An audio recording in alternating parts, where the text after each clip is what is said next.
If you've ever microwaved milk for too long, you might have seen a gross film forming at the top of your cup.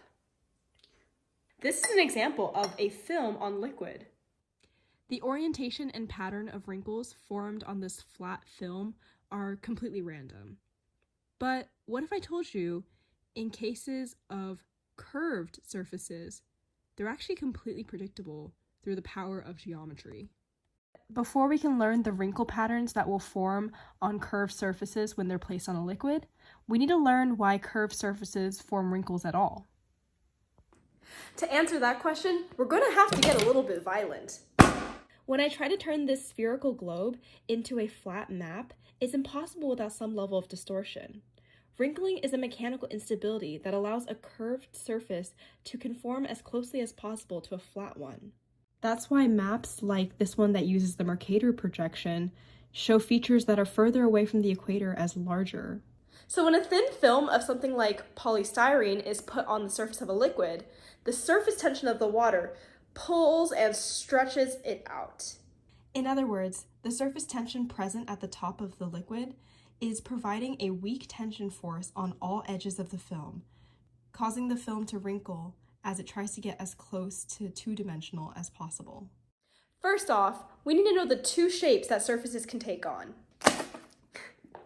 The first type of surface is just like this Pringle.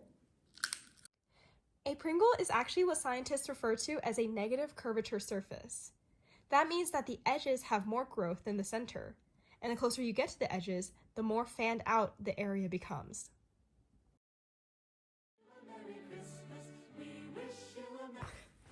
And the second type of surface is like the lower half of this Christmas ornament.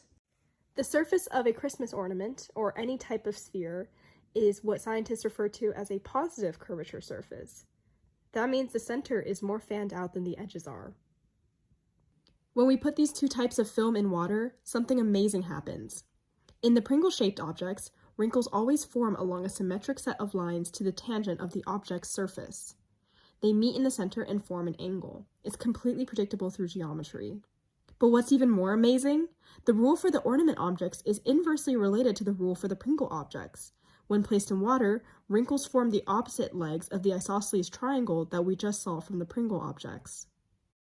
I know wrinkle science seems super random at first, but when you think about it, wrinkles are actually all around us.